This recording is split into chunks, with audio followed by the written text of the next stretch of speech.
Welcome to the Lightkeepers Podcast. I'm Clayton Vandiver, your Lightkeeper, with the show dedicated to everyone who wants to get the most quality out of life that they can. My co-host, as always, Charlene, our very own licensed clinical social worker certified in the state of Florida, joining us this week with a conversation about HIPAA, the good and the bad, and so much more on this edition of the Lightkeepers Podcast.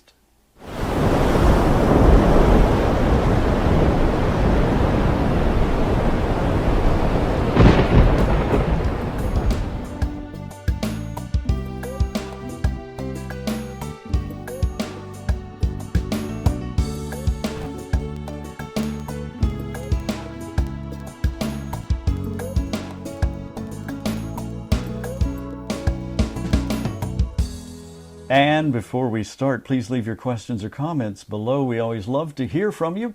Questions this week are going to be answered during our next show that appears online every Wednesday evening at 7 p.m. Eastern. The Lightkeepers Podcast is an exclusive production of A Guiding Light Incorporated. We'll tell you a little bit more about A Guiding Light at the end of the podcast. But since we don't have much time, we're going to make this a little bit shorter show this week. Let's get right into this week's conversation about HIPAA, the good and the bad. Let's start off with telling folks what HIPAA is. HIPAA.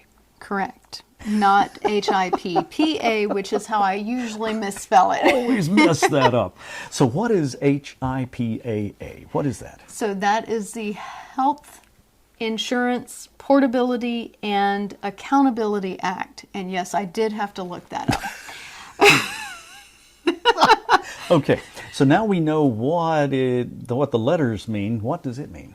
So HIPAA is basically a law that was passed in 1996 that says simply no one can share your personal health information without your permission.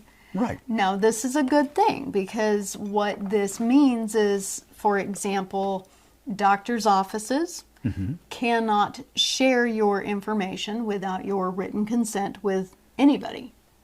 Anybody. They have to have your written consent to be able to share that information. And it's one of those many forms that you fill out when you check into a hospital that and most doctors' offices have you fill that out when you're signing in. Even in your primary care physician, they're going to have you sign a HIPAA form. Correct. So that's what that's all about, is who you'll share your information with, who they can share your information with. And it is an important rule. It does have a good place in society, or at least a certainly well-intended place, because it does protect vulnerable populations. For example, if you have someone who is a victim of domestic violence, well, now their partner is not going to have access to their health information. So whatever they share with their doctor is going to be private.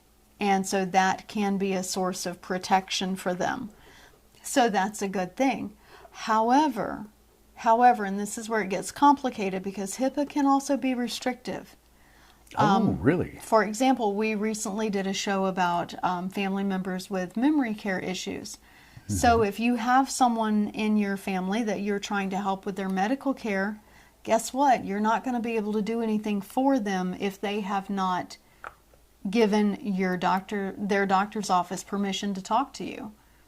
Just something as simple as scheduling an appointment can't happen. Wow. Okay, so HIPAA can be restrictive. It's made to be restrictive for perfectly good reasons, but there are times, I guess, when it might hold back the necessity of making even appointments? Yeah, something as simple as that. So when I think of HIPAA, I think of bars on windows, okay? Bars on windows in a rough neighborhood. They're put there for protection. But what happens if a fire breaks out on the inside? So they've also just restricted you from exiting. So the same thing that can protect you can also imprison you. And I think that's what HIPAA does a lot of times, maybe more often than not. Well, and that's an important thing then. That's why we wanted to bring this conversation to the podcast. And I guess the important question to ask is, what could we do about that? What would be the best way to have all of those good restrictions in place, but at the same time allow for the people who even over time might change, but might need to be able to access your information? So one of the real only ways that you can get around HIPAA is by having an advance directive, which I know we talk about a lot here on the show, but HIPAA is one of the reasons why having an advance directive is so important. Part of an advance directive is identifying who you trust to make medical decisions for you. That's also known as a medical power of attorney. Now, just to be clear, a medical power of attorney does not have control of your finances or property or anything like that. Purely medical power of attorney. But with that document in hand, that person would be able to assist you with your medical care. So they would be able to contact the doctor's office to maybe get those test results or schedule that appointment. Now, that's an important question. If they have the medical power of attorney, but you have not added them to a HIPAA form with the doctor or the hospital, giving them the authority, that's not a person that's listed, but they have medical power of attorney. Does it override that HIPAA restriction? It does. Okay. It does, but here's a very important distinction. So a lot of people are intimidated by having a medical power of attorney form because they might feel like it gives someone else control over their medical care. And there's a very important thing to understand about a medical power of attorney.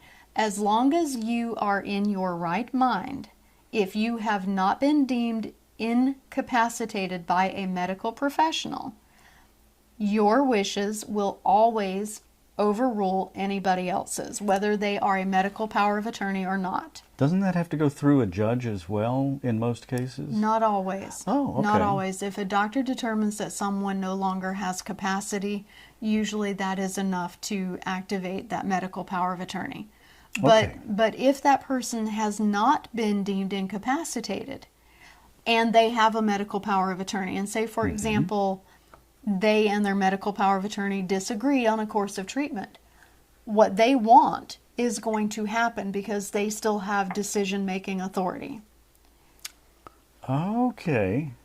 Well, that's an important thing to know. So the only thing at that point that medical power of attorney would authorize would be for that individual to support your decision. So for example, if they needed to schedule appointments, if they needed to get results, if they needed to authorize treatment, if they needed to maybe transfer records from one medical facility to another, those are things they would be able to do on your behalf. And when you have a primary care physician or a caring doctor at your hospital, it's very likely specialists are going to need to be consulted and your information is going to need to be shared. Absolutely. So they need to have that authority, and if they do not, someone needs to be able to provide it on your behalf.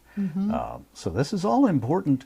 Again, planning ahead is critical to getting the very best quality of life, no matter where you are in life, young, old, planning for the beginning or the end. You still have to make plans. And it can be something, this crops up in day-to-day living. For example, I have a family member who is autistic, high functioning. You'd never know it just by talking to them, but they struggle with phone calls. They're not comfortable on the phone. They don't like making calls. They don't like receiving calls. I'm one of those people too. Phone calls. Yeah, I don't like them either. But the thing is, this individual has trouble calling the pharmacy and getting refills on his medication. Well, guess what? Because of HIPAA, nobody can help him. Really? Yeah, because of HIPAA, nobody can step in and help him unless he gives that authorization, unless he has that medical power of attorney. Nobody can step in and help him with these things that he struggles with because of HIPAA. And that could happen to anyone at any, you spend your entire life with some of those conditions, so that could be happening to someone far younger or older and still have issues with communication. Communication Absolutely. can be a very difficult thing for some people. In today's day and age, one of the things that is very common, and it's an unspoken thing that a lot of people have, but they don't realize they have it in common with most of America, and that is high levels of anxiety. And sometimes that anxiety is social anxiety, and it can make getting on the telephone, for some people, debilitating. And for those people, something as simple as calling in a prescription, calling in for a refill on that prescription, calling the doctor's office to make an appointment, these can become huge obstacles to care because they have trouble being on the phone. And HIPAA makes it difficult for people to step in and support them. Well, I know how much difficulty I have at a fast food drive-up window. You know that too. Incredible anxiety. I always have to do the ordering. Just about the time I'm pulling up to the window and rolling down my window to speak to the speaker, I have a complete panic attack. What am I ordering? I mean, I'm a broadcaster. You would think I'd be able to talk to a speaker. No. Who wants what? How much of what? Large, medium, extra large, supersize me? I don't know. And I go into a complete overload. And just for grins and giggles, I order the extra pickles, just to tailspin you. Well, but it's an example of anyone at any stage in life with any training as a communications professional can have a panic attack or have difficulty communicating, even something as simple as an order at a fast food window. And you know, maybe it has nothing to do with anxiety or autism. Maybe it's just a migraine, a sinus infection, a cold. Didn't get COVID. A good meal the day before. Your nutritional balance is a little... We were talking about that a few weeks ago. Yeah. Nutrition can change your entire cognitive picture. It can be a bad day where you... Or bad, not just not getting enough good nutrition, but maybe eating that food that was left out at room temperature too many hours the day before gives you a bad headache the next day. And there you go, having difficulty communicating what you need to. So these are all important things to think about. And so, you know, that HIPAA protection can also be a restriction. And that's why it's so important to make sure that with your medical providers, with your doctor's offices, with your pharmacies, that you have the right people listed as being able to make those decisions for you, make those appointments for you, and get that information on your behalf. Absolutely. That way, no matter what happens, you're covered. Absolutely. So HIPAA, it's a good thing. It can be a bad thing. You never know. It's your situation. Everyone's situation is unique, and that's what we always say here on the show, that it's a highly personal choice. No conversation that you hear on the Lightkeepers podcast should do anything except inspire you to do a little more research, find out some more information that has more to do with your specific situation. You should always look to your own medical care team or other professional advisor who should be consulted by you on your specific, unique situational needs. And it's always good to be willing to talk about quality of life, because every single one of us will face some of these issues someday, and you'll either not be prepared at all or really very well prepared indeed. From joining us here every Wednesday evening at 7 p.m. on the Lightkeepers Podcast. This is an exclusive production of Vanimation Studios, brought to you by A Guiding Light, a 501c3 nonprofit organization.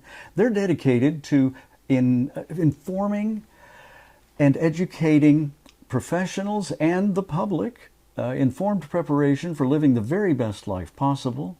And the mission of A Guiding Light is to provide education for professionals and information for everyone else about life planning, available guidance, and counseling that helps individuals and their family navigate options like HIPAA that improves the quality of their remaining days.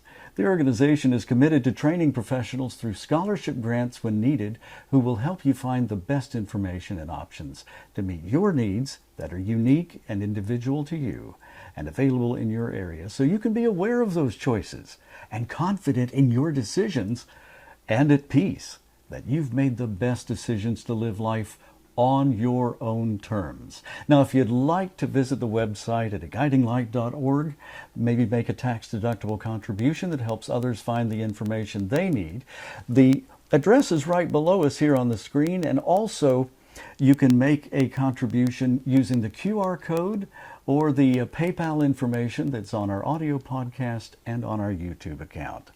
So from all of us here who have HIPAA well in hand, we will see you next time on the Lightkeepers Podcast.